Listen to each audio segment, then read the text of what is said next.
This episode of iFanboy is brought to you by GoDaddy.com. Go to GoDaddy to grab your own piece of the internet. And by Netflix. Really, who doesn't like movies? This week in iFanboy, random books we'd like to talk about.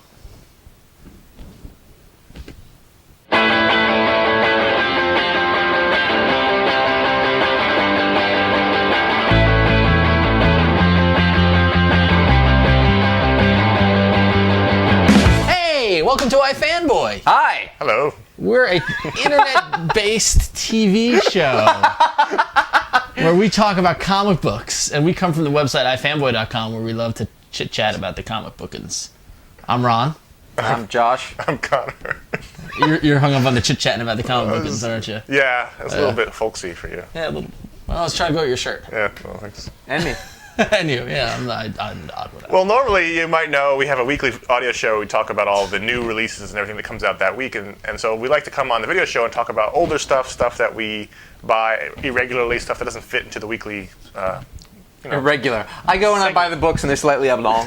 Well, these are all different sizes, so. That's right. So we're gonna, talk about some other books, and Ron, I think, is gonna start us off. I am. Yep. I am. You are. I am. Aha.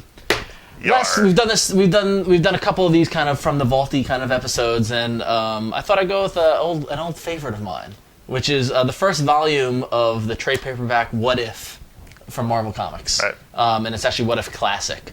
For those of you who aren't familiar with the title, this is kind of Marvel's, what's the word? Alternative universe kind of. They take a point in their history and say, what if something else happened? And then you get a one-issue story that explains what if the story went in another direction. This one, it started back in the late 70s, maybe early 80s, and the real kind of golden age of What If was in the late 80s, early 90s. Mm-hmm. But this was great because I had actually read a lot of these, because these issues are hard to find. And this has the first 6 issues of the volume 1, and it's got such great creators as Roy Thomas writing, and Herb Trimp doing pencils, and Gil Kane. And this one has a lot of around, like, what if Spider-Man joined the Fantastic Four? Is the first issue, because if you remember early on in Spider-Man, they offer him. He broke into the Baxter building thinking he can get a job. Yes, that's right. And they laughed at him and said, "We're a family. We're not an employer." And so he didn't. He left. But what if he joined the Fantastic Four and they became the Fantastic Five? He's got a little five on his instead chest. of the 4. Yeah, exactly. Or like they did, what if the Avengers had never been? Because you know how the Avengers kind of came together in a big kind of seminal story. What if that just never happened? Right. And what actually happened is becomes this whole army of Iron Men, because Tony Stark's still doing what he's doing. And so even back then, he's always been evil. Yeah, exactly. Good point. My word. And then they actually, interestingly enough, back in the 70s when this came out, they did what if Bucky had survived World War II. Right. Which is interesting considering what's going on now in Captain America. He did. Ooh, wait a minute. But not a what if tale. So, but this is really, like I said, these aren't the greatest what if stories, but it's the blueprints for what would later become a great series. And I'm hoping that Marvel continues putting these out. What If is a classic Marvel comic. I used to love What If when I was a kid. What if? Yeah, they're great, and they're DC's Elseworlds is a similar concept, but not really. What were the ones that you really dug out of there? The first one, the Spider-Man Fantastic Four one was really good, mm-hmm. and the Avengers one, and there's also one. What if the Hulk had retained Dr. Banner's brain? So there was no Savage Hulk. It was always a smart Hulk. Was he gray? He would always be snapping test tubes. Yeah. Damn. What's really interesting is that if you look at this, is that a lot of these stories actually ended up coming to pass mm-hmm. in the storylines. Which is kind of, I didn't realize till right now, as we discussed, because later on Peter David made a smart Hulk, and Bucky survived World War II, and Spider-Man is now a member of the Fantastic Four. He was a member of the Fantastic Four. He was actually, 2 issues. Yeah, 3 issues. Spider-Man at this point has pretty much been on every team. Not the X-Men. Give it time. He's not a mutant. Yeah, true. Right now, I'm just saying. He said every team. When they get either Juggernaut. He wasn't on the Champions or the Defenders. Well then. You know what? It wasn't a real comic. I can't do a one-off on the friggin' show because he's like, actually, that is not true. But yeah, so what if? I mean, it's these characters that you know and love, and it's just a different spin, and it's a different kind of take on the stories. And if you read the recent What Ifs that Marvel put out, like a year ago, 2 years ago, not good. Those weren't good, and those were not in the spirit of What If. These are the actual. The spirit of What If is they take a story and they change it. The What Ifs they did recently were just.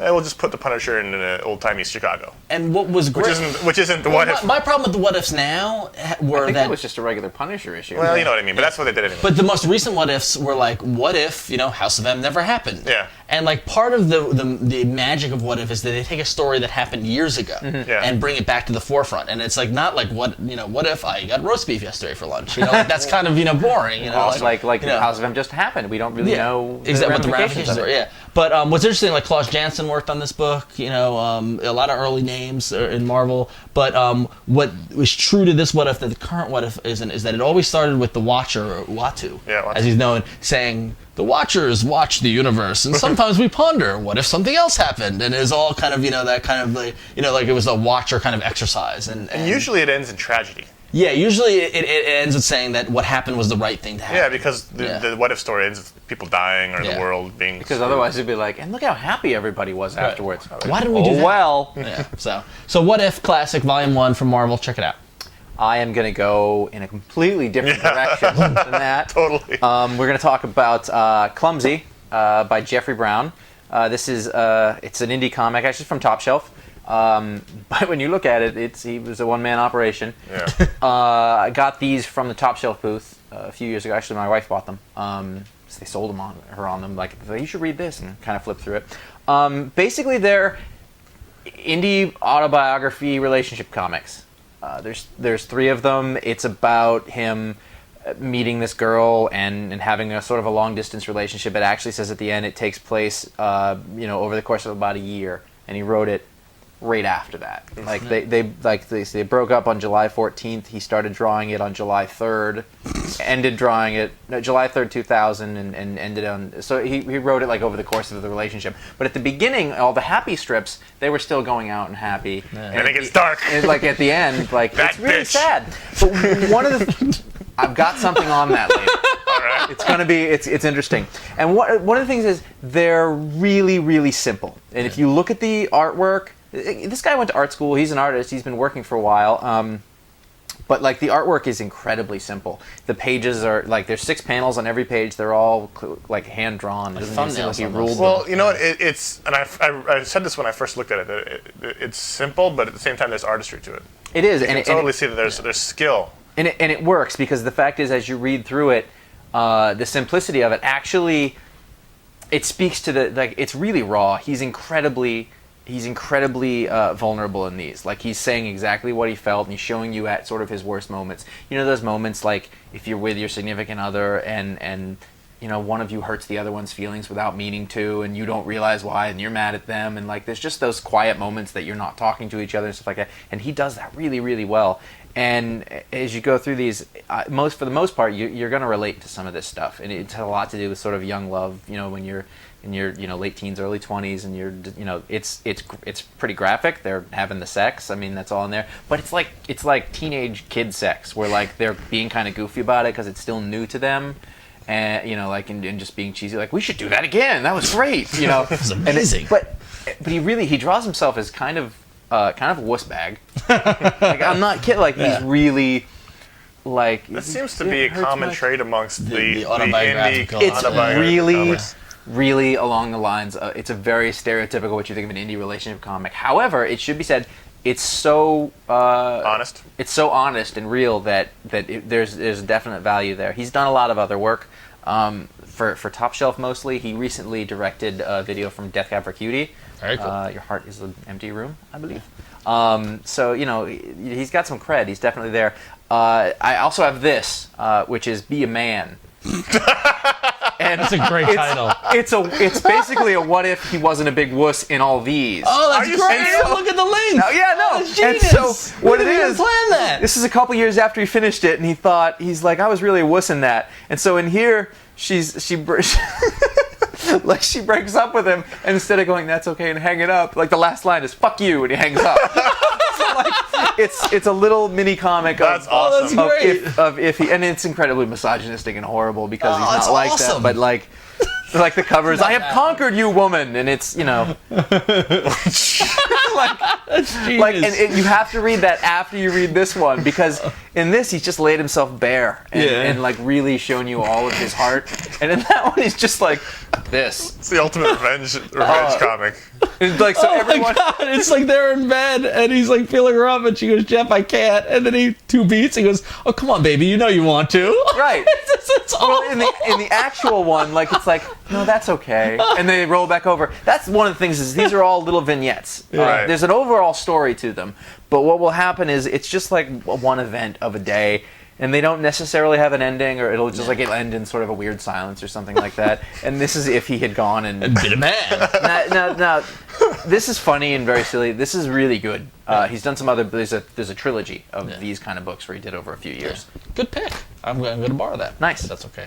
I want to borrow it first. Yeah, I'll fight you. I'll be a man. I'm very Wuss. violent. I don't know why.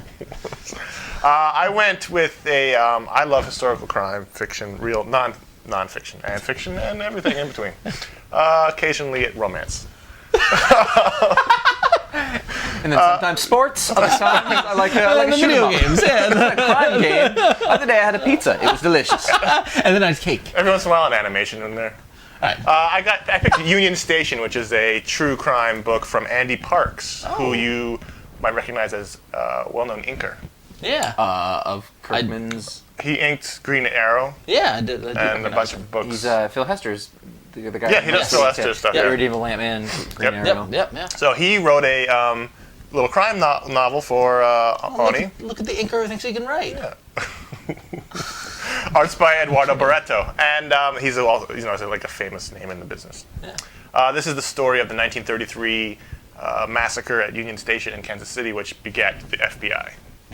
Oh. Yes, I didn't know. I mean, I had no idea this is the case. It was a prisoner transport, and some people Tommy gunned them, and the cops transporting the prisoner, and there was a federal crimes bureau, but they became the FBI as a result of this crime. So I love that stuff. And I picked this up recently just out on a lark, and it's great black and white indie crime. If you enjoy crime stories, if you enjoy fiction, historical stuff, it's great. If you didn't know at all about the FBI's origins, and there's shady business, there's double crossing. Some people will tell you that the FBI's See what it looks like. Go ahead. the FBI starting up was a little shady because sure it was. Hoover was a bit of a shady character. And a dress. Interesting. Well, It's not sort of- because of that, but because of his power grabbing. But the art style is sort of like an older, like a throwback. Sort yeah, of well, Dick Tracy. Eduardo Barreto's very, very much Ooh, I like like that. it though. The only downside to the book I found in that is It's that the size.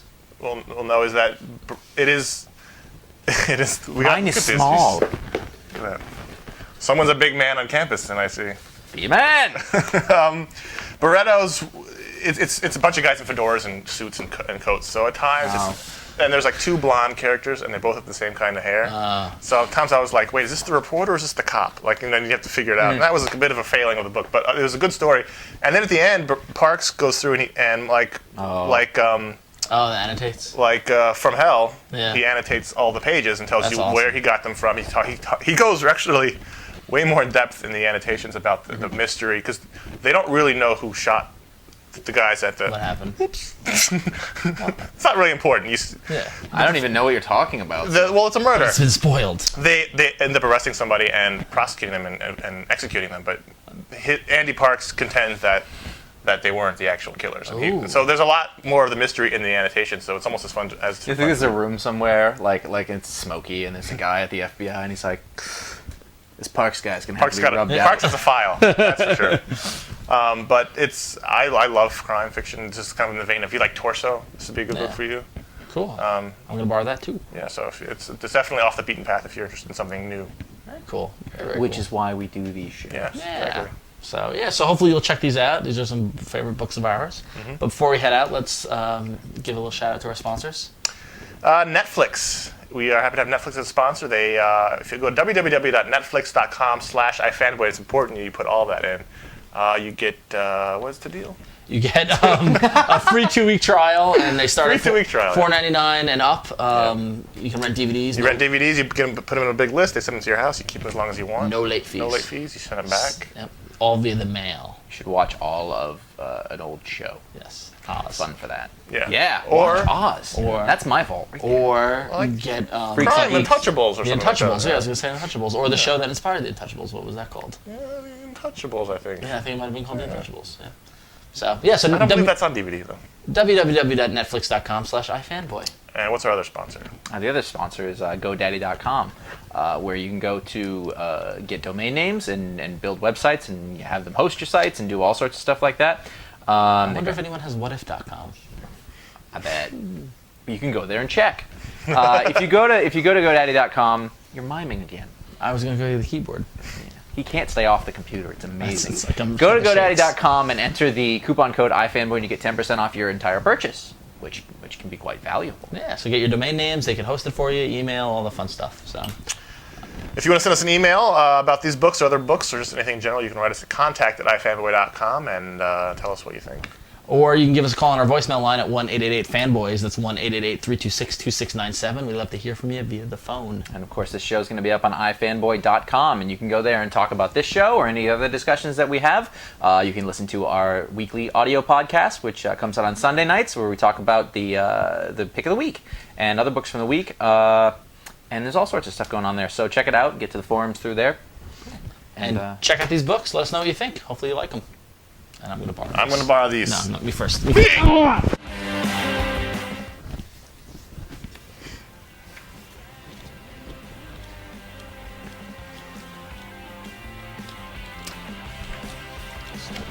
Ready?